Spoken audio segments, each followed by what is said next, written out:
মধ্যে সব আছে।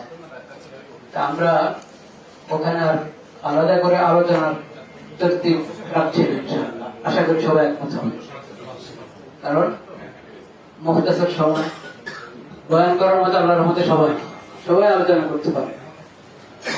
সেই জন্য এখন কে করবেন কে করবেন না, এর চেয়ে ভালো আমাদের সবার বক্তব্য, সবার আলোচনা এই ঘোষণাপত্রের মধ্যে এসে গেছে।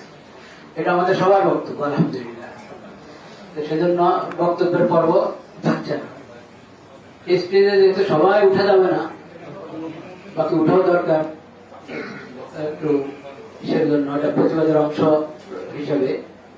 সেটা যারা ইন্তজামে আছেন তারা একটা তালিকা করেছেন নাকি? এটা তালিকা হয়েছে না? জি।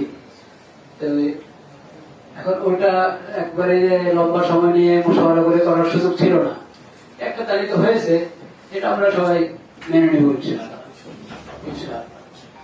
আর ওখানে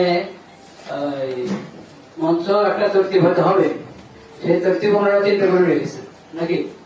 হ্যাঁ, যেহেতু প্রতিনিধিত্বের বিষয়, সব মাক্তাবা ফিকিরের থেকে এক দুজন করে সামনে থাকলে বাকিরা পিছনে থাকলে, এটা মানে কেউ এটাকে মাহসুস না করলে হয়। যেভাবে ওনারা তরতিব করেছেন ওটা আমরা সবাই ওইভাবে আমল করবো ইনশাআল্লাহ। তাইলে প্রথমে মঞ্চুরের পর মিছিল হবে, মিছিলের পর মিছিল নিয়ে বের হবো আমরা। হ্যাঁ, মঞ্চের সামনে গিয়ে বলবো, স্লোগান হবে, তারপরে ঘোষণাপত্র পাঠ করা হবে, তারপরে দেওয়া হবে। মঞ্চে সবাই উঠে একসাথে এক কাতারে দাঁড়ায় একাত্মতা পোষণ করবে। এক কাতারে দাঁড়িয়ে আমরা একাত্মতা পোষণ করবো। এই তরতিব ইনশাআল্লাহ আমরা সবাই একমত আছি না? ইনশাআল্লাহ আল্লাহ আমাদেরকে কবুল করেন, তৌফিক নসিব করেন।